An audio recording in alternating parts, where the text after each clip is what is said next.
अस्सलाम वालेकुम नाज़रीन, SS न्यूज़ सां गॾु आहियां आयशा सजाद ऐं मां आहियां फराशा। नाज़रीन, मुल्क में 8 फरवरी ते थींदड़ चूंडनि जे हवाले सां सियासी सरगर्मियूं उरूज ते पहुतल आहिनि। पीपल्स पार्टी, नून लीग, JUI ऐं जमात इस्लामी समेत मुख़्तलिफ़ पार्टियुनि जूं अहम गॾिजाणियूं जारी आहिनि, जंहिंमें पार्टी टिकटनि समेत अहम मामलनि ते गौर विचार कयो पियो वञे। पाकिस्तान पीपल्स पार्टी मुल्तान जे 3 क़ौमी ऐं 7 सूबाई सीटुनि ते पंहिंजे उम्मीदवारनि जो ऐलान करे छॾियो आहे। खैबर पख्तूनख्वा मिली अवामी पार्टी जे सरबराह महमूद ख़ान अचकज़ई मौलाना फज़लुर रहमान जे हक़ में दस्तबरदार थी वियो। पाकिस्तान तहरीक इंसाफ़ पेशावर में क़ौमी ऐं सूबाई सीटुनि ते उम्मीदवारनि जो ऐलान करे छॾियो आहे। मुस्लिम लीग काफ नून लीग सां सीट एडजस्टमेंट न करण जो फ़ैसिलो करे वरितो। PTI जे बानी इमरान ख़ान चयो आहे त इलेक्शन न विढ़ण ॾिनो वियो त हू सुप्रीम कोर्ट वेंदो।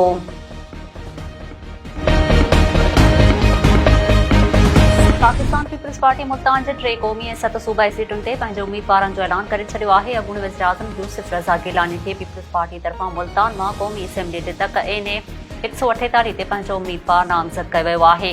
क़ौमी असेंबली जे तक NA 151 लाइ अली मूसा गिलानी ऐं NA 152 लाइ अब्दुल कादिर गिलानी खे टिकटूं जारी कयूं वयूं आहिनि। पीपल्स पार्टी मुल्तान जे सूबाई असेंबली जे तक PP 213 ते अली हैदर गिलानी ऐं PP 214 ते बैरिस्टर सैफ मुदस्सिर शाह खे उम्मीदवार नामज़द कयो वियो, जॾहिं त मुल्तान मां 215 ते शकील हुसैन लग़ार, 2016 ते ग़ुलाम मुस्तफ़ा शहज़ाद, 2018 ते राना सजाद ऐं 2019 ते वासिफ मज़हर खे टिकटूं जारी कयूं वयूं आहिनि। खैबर पख्तूनख्वा मिली अवामी पार्टी जे सरबराह महमूद ख़ान अचकज़ई मौलाना फज़लुर रहमान जे हक़ में दस्तबरदार थी वियो आहे। क़ौमी असेंबली जे तक NA 265 तां खैबर पख्तूनख्वा मिली अवामी पार्टीअ जे सरबराह महमूद ख़ान अचकज़ई इस्तीफ़ा ॾेई छॾी आहे। ज़रियनि मूजिबि महमूद ख़ान अचकज़ई क़ौमी असेंबली जे तक लाइ पंहिंजा काग़ज़ वापसि वठी छॾिया आहिनि। खैबर पख्तूनख्वा मिली अवामी पार्टीअ जे तर्जुमान मूजिबि महमूद ख़ान अचकज़ई NA 265 तां मौलाना फज़लुर रहमान जे हक़ में पंहिंजा नामज़दगी काग़ज़ वापसि वठी छॾिया आहिनि।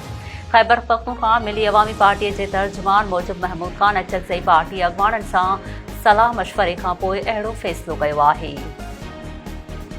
पाकिस्तान तहरीक इंसाफ़ पेशावर में क़ौमी ऐं सूबाई सीटुनि ते उम्मीदवारनि जो ऐलान करे छॾियो आहे। पेशावर मां क़ौमी असेंबली जे सीटुनि ते PTI तरफ़ां शांदना गुलज़ार, साजिद नवाज़ ऐं अरबाब आमिर उम्मीदवार हूंदा, जॾहिं त अरबाब शेर अली ऐं आसिफ ख़ान बि PTI जी टिकट ते पेशावर मां क़ौमी असेंबली जी सीट ते चूंड विढ़ंदा। ॿिए तरफ़ महमूद जान, तैमूर झगड़ा, कामरान बंगश ऐं अरबाब जहानदाद पेशावर जे सूबाई असेंबलीअ लाइ PTI जा उम्मीदवार हूंदा, जॾहिं त फज़ल इलाही, हमीदुल हक़, आसिम ख़ान, मीना ख़ान ऐं अली ज़मान में PTI जी टिकट ते सूबाई सीटुनि लाइ नामज़द कया विया आहिनि। ओॾां PTI तरफ़ां मलक शहाब, समीउल्लाह, शेर अली आफ़रीदी, नौरैन आरिफ खे बि सूबाई सीटुनि लाइ टिकटूं जारी कयूं वयूं आहिनि। शेर अफ़ज़ल मुरवत खे टिकट न ॾिनी वई आहे।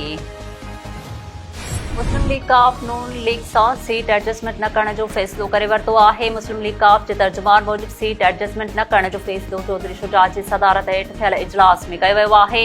बयान मूजिबि मुस्लिम लीग नून असांजे घुर्बल तकनि में पंहिंजा उम्मीदवार बीहारिया आहिनि। पार्टी क़यादत फ़ैसिलो कयो आहे त ॿिटे मयार जो शिकार न थींदासीं। जारी कयल बयान मूजिबि चौधरी सालिक हुसैन चयो आहे त जेकॾहिं नून लीग असां सां मुक़ाबिलो कंदी त असां पंहिंजे साथियुनि सां गॾु बीहण खे तरजीह ॾींदासीं। चौधरी सालिक हुसैन चयो आहे त नून लीग सां 4 क़ौमी ऐं 8 सूबाई सीटुनि ते ॻाल्हि ॿोल थी आहे, जंहिं मां 2 क़ौमी ऐं 2 सूबाई सीटूं असां लाइ छॾियूं वयूं आहिनि।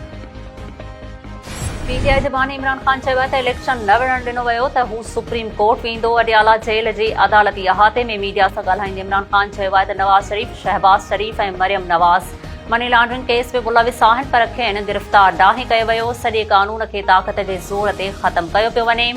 हुन चयो आहे त नेब खे शर्म नाहे। नवाज़ शरीफ़ ऐं ज़रदारीअ खे तोशाखाने मां बुलेट प्रूफ गाॾियूं वरितियूं, जिन मथां तोशाखाना जा केस बि आहिनि, पर हू आज़ाद घुमी रहिया आहिनि। PTI- वारे फार्मूले खे हू कॾहिं बि क़बूल न कंदा। जेकॾहिं चूंड में हिसो वठण न ॾिनो वियो त हू सुप्रीम कोर्ट में वेंदो।